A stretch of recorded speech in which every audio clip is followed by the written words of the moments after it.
Without any further ado, we have Maria Olson. Hello everybody.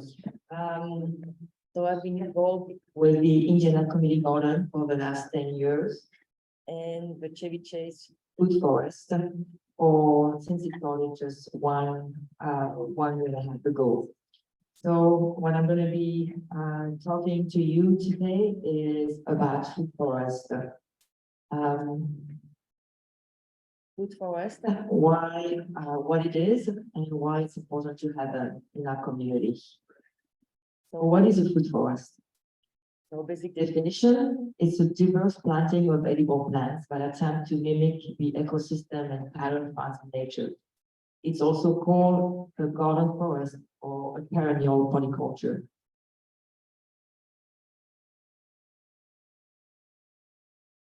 They might be new to this era, food forest, but it's actually a very old concept. They have always existed throughout the millennia and the continent.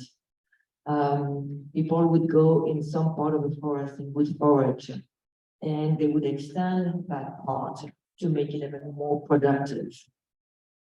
So a food forest is called a perennial polyculture because even though the trees are the main component, but there are many other things that goes along the trees. It's a mix of shrub, perennial, and annual, and vine, and woods.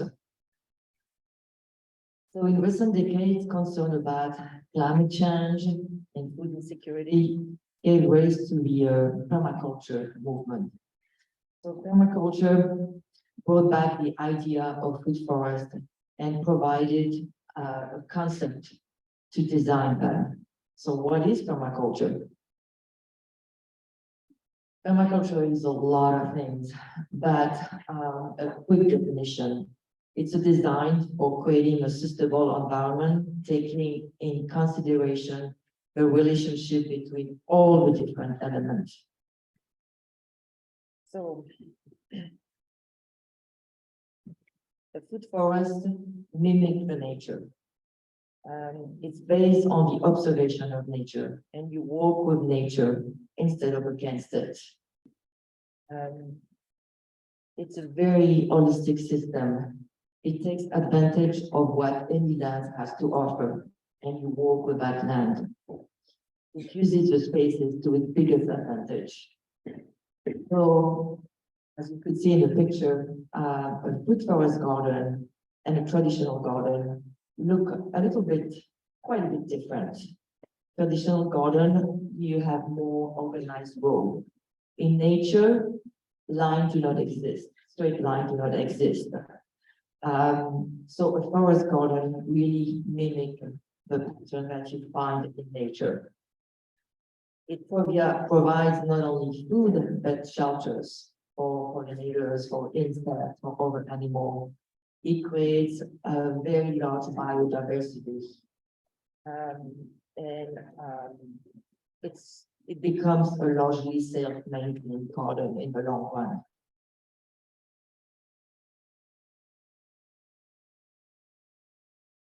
A typical forest, there are 7 layers. In a food forest, you try to replicate this model. So there is another story. So that's the largest trees. And this tree would be your maple, your walnut, your chestnut.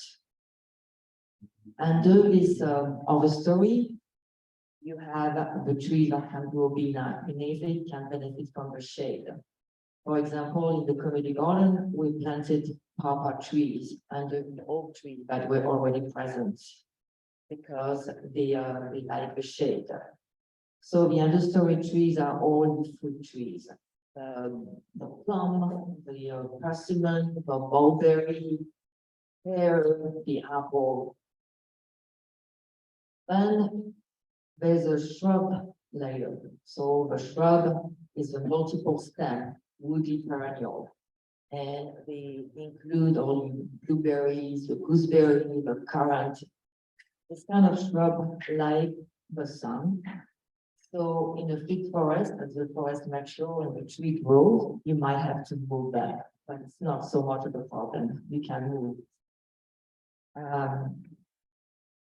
The herbaceous layer is very interesting because it's where you can have the most diversity. So it's all perennial and non-perennial crop. It is your herbs, it is your medicinal plant, the native flowers. The root layers are all your root vegetable. And the ground layer are things that the plant that stay close to the ground and that kind of creep all around. It's your thyme, your violets, ginger, your clover, and finally the vine layer, things like just plants.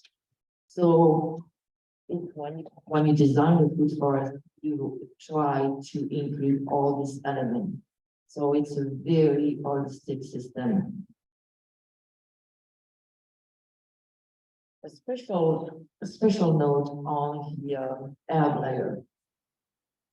So in a typical garden, there are only few perennials, and everybody knows asparagus and rhubarb.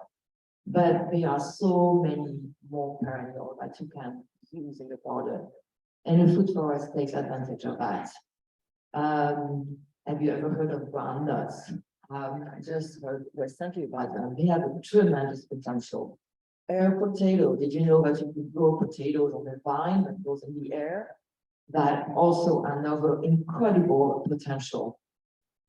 Sea kale is a kale that just comes years after years. You don't have anything to do. Ostrich fern, rhubarb, lovage. So all these perennials are great assets in a food forest. Their taste might be a little bit surprising. They are stronger. And there's an effort to know in order how to prepare them, what to make with that. But it offers a tremendous potential. They offer many advantages.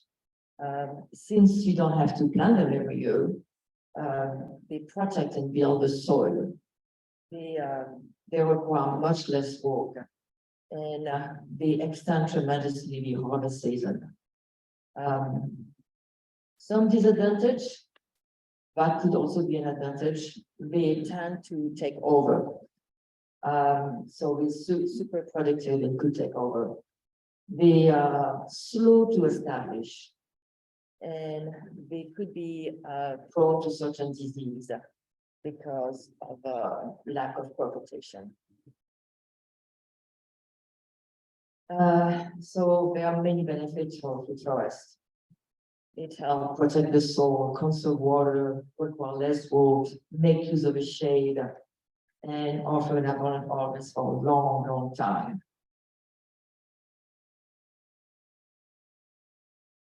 So why a food forest at Chevy Chase in the community garden? Well, today, health and nutrition and exercise are really an area of concern. Indiana County has been listed as lower than the state average for access to healthy food.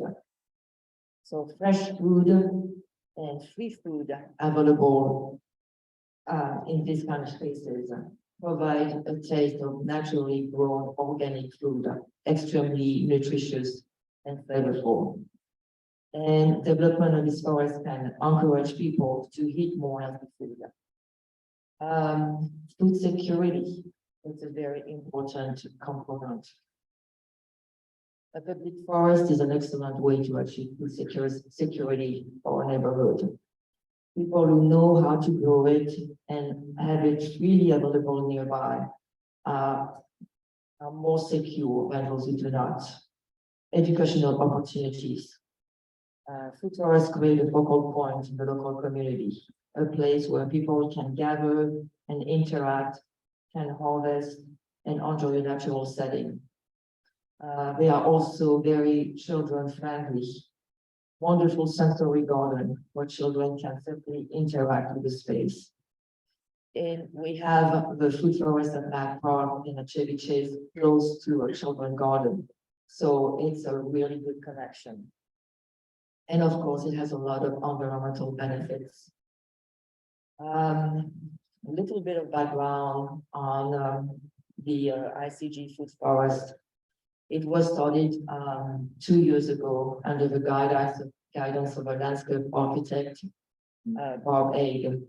And we took the part of the garden one where there was nothing and decided to plant our trees there. So we planted mostly native trees, papa, mulberry, persimmon, so not very familiar trees, but they're super disease resistant, super productive, and they will be a great source of free food. We also have hazelnut, chestnut, we planted more blueberry, and we already had some apple trees. So we hope to extend this food forest, and as it matures, we will be planting perennial crops all around these trees, and more herbs and more medicinal plants. The Chevy garden is new. We just started 1.5 years ago, and it was on a very weedy hillside. It took a lot of work to create terraces. So there were 5 terraces created, and between each terraces we have swells that will help retain the water and allow a slow filtration system that will permeate into our terraces. So on these terraces, we also have pear, apple, papa tree, persimmon, elderberries. So it's of course a wonderful place to offer a program for the community. Hope for the long run, want to contribute for a large source of free, healthy, organic food available to all. Increase awareness of native perennial crop benefit and use, and development of food forest initiative throughout the county. And hoping to develop partnership with community resident and organization to support the community garden food forest initiative. And if you want to get involved, it is easy. You can follow us on Facebook, Instagram, check our website. I have some flyers and brochure over there. We have an email for ICG. And of course, you can visit the garden at Backbar and Chevy Chase. Thank you very much.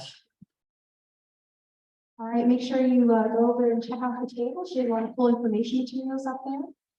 Thank you so much for making the time for us today. Thank you for the community.